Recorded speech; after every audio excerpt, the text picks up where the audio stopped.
Jeremiah പ്രവാചകന്റെ പുസ്തകത്തിൽ നിന്നുള്ള വായന 30-ാം അധ്യായം 1 മുതൽ 24 വരെയുള്ള തിരുവചനങ്ങൾ.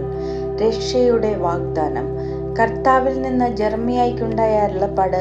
ഇസ്രായേലിന്റെ ദൈവമായ സൈന്യങ്ങളുടെ കർത്താവ് അരുളി ചെയ്യുന്നു, ഞാൻ നിന്നോട് പറഞ്ഞതെല്ലാം ഒരു പുസ്തകത്തിൽ എഴുതുക. എന്തെന്നാൽ എൻ്റെ ജനമായ ഇസ്രായേലിന്റെയും യൂദായുടെയും സുസ്തുതി പുനഃസ്ഥാപിക്കാനുള്ള ദിവസം വരുന്നു.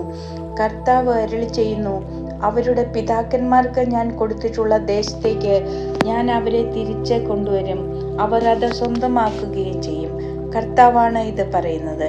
ഇസ്രായേലിനെയും യൂദായെയും കുറിച്ച് കർത്താവ് അരുളി ചെയ്ത വചനങ്ങൾ ഇവയാണ്. കർത്താവ് അരുളി ചെയ്യുന്നു, ഇതാ ഒരു സ്വരം, സമാധാനത്തിൻ്റെതല്ല, ഭീതിയുടെയും സംഭ്രമത്തിൻ്റെയും നിലവിളി. പുരുഷന് പ്രസവവേദന ഉണ്ടാകുമോ എന്ന് ചോദിച്ചറിവിൻ. ഈറ്റുനോവ് പിടിച്ച സ്ത്രീയെ പോലെ പുരുഷന്മാരെല്ലാം നടുവിന് കൈ കൊടുത്ത് നിൽക്കുന്നതും എല്ലാ മുഖവും വിളറിയിരിക്കുന്നതും ഞാൻ കാണുന്നതെന്തുകൊണ്ട്? മഹത്തും അതുല്യവുമായ ആ ദിവസം, അത് യാക്കോബിന് അനർത്ഥകാലമാണ്, എങ്കിലും അവൻ രക്ഷപ്പെടും. സൈന്യങ്ങളുടെ കർത്താവ് അരുളി ചെയ്യുന്നു, അന്ന് ഞാൻ അവരുടെ കഴുത്തിലെ നുകം തകർക്കും, കെട്ടുകൾ പൊട്ടിക്കും, വിദേശികൾ അവരെ അടിമകളാക്കുകയില്ല. അവർ തങ്ങളുടെ ദൈവമായ കർത്താവിനെയും അവർക്ക് വേണ്ടി ഞാൻ അയക്കുന്ന ദാവീദ് രാജാവിനെയും സേവിക്കും. കർത്താവ് അരുളി ചെയ്യുന്നു, ആകയാൽ എൻ്റെ ദാസനായ യാക്കോബേ, നീ ഭയപ്പെടേണ്ട, ഇസ്രായേലേ വിസ്മയിക്കേണ്ട. നിന്നെ വിദൂര ദേശങ്ങളിൽ നിന്നും നിന്റെ മക്കളെ പ്രവാസത്തിൽ നിന്നും ഞാൻ രക്ഷിക്കും. യാക്കോബ് മടങ്ങി വന്ന് ശാന്തി നുകരും, ആരും അവനെ ഭയപ്പെടുത്തുകയില്ല. നിന്നെ രക്ഷിക്കാൻ നിന്നോടുകൂടെ ഞാനുണ്ട്. കർത്താവ് അരുളി ചെയ്യുന്നു, ആരുടെ ഇടയിൽ നിന്നെ ചിതറിച്ചോ ആ ജനതകളെയെല്ലാം ഞാൻ നിശേഷം നശിപ്പിക്കും. നിന്നെ പൂർണ്ണമായി നശിപ്പിക്കുകയില്ല, നീതിപൂർവം ഞാൻ നിന്നെ ശാസിക്കും, ശിക്ഷിക്കാതെ വിടുകയില്ല. കർത്താവ് അരുളി ചെയ്യുന്നു, സുഖപ്പെടുത്താനാവാത്ത വിധം നിനക്ക് ക്ഷതമേറ്റിരിക്കുന്നു, നിന്റെ മുറിവ് ഗുരുതരമാണ്. നിനക്ക് വേണ്ടി വാദിക്കാൻ ആരുമില്ല, നിന്റെ മുറിവിന് മരുന്നില്ല, നിനക്ക് സൗഖ്യം ലഭിക്കുകയുമില്ല. നിന്റെ സ്നേഹിതരെല്ലാം നിന്നെ മറന്നിരിക്കുന്നു, അവർ നിന്റെ കാര്യം അന്വേഷിക്കുന്നതേയില്ല. എന്തെന്നാൽ നിന്റെ അസംഖ്യം അകൃത്യങ്ങളും ഘോരമായ പാപങ്ങളും നിമിത്തം ക്ഷതമേൽപ്പിക്കുന്ന ശത്രുവിനെ പോലെയും ക്രൂരമായി ശിക്ഷിക്കുന്നവനെ പോലെയും ഞാൻ നിന്നെ മുറിപ്പെടുത്തിയിരിക്കുന്നു. നിന്റെ വേദനയെ ചൊല്ലി എന്തിന് നിലവിളിക്കുന്നു? നിന്റെ ദുഃഖത്തിന് ശമനമുണ്ടാവുകയില്ല.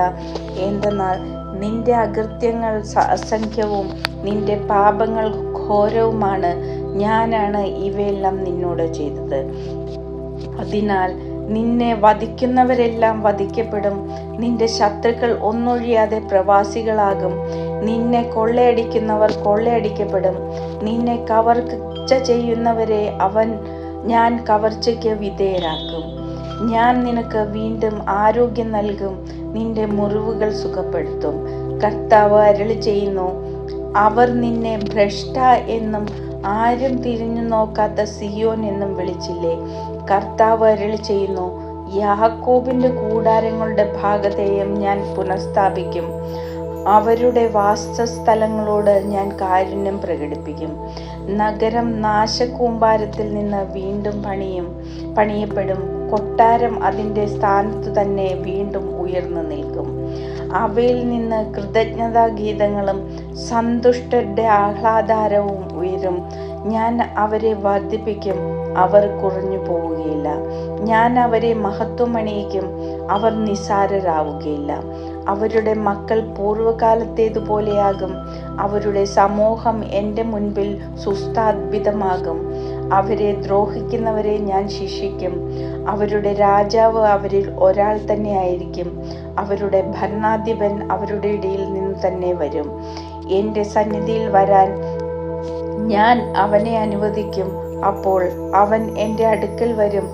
അല്ലാതെ എന്നെ സമീപിക്കാൻ ആരാണ് ധൈര്യപ്പെടുക? കർത്താവ് അരുളി ചെയ്യുന്നു, നിങ്ങൾ എൻ്റെ ജനവും ഞാൻ നിങ്ങളുടെ ദൈവവുമായിരിക്കും. ഇതാ, കർത്താവിൻ്റെ കൊടുങ്കാറ്റ് ക്രോധം ഉഗ്രമായ ചുഴലിക്കാറ്റായ ദുഷ്ടന്റെ തലയിൽ ആഞ്ഞടിക്കും. തൻ്റെ തീരുമാനങ്ങൾ പൂർണ്ണമായി നിറവേറ്റുന്നതുവരെ കർത്താവിൻ്റെ ഉഗ്രകോപം ശമിക്കുകയില്ല. അവസാന നാളുകളിൽ നിങ്ങൾ അത് ഗ്രഹിക്കും.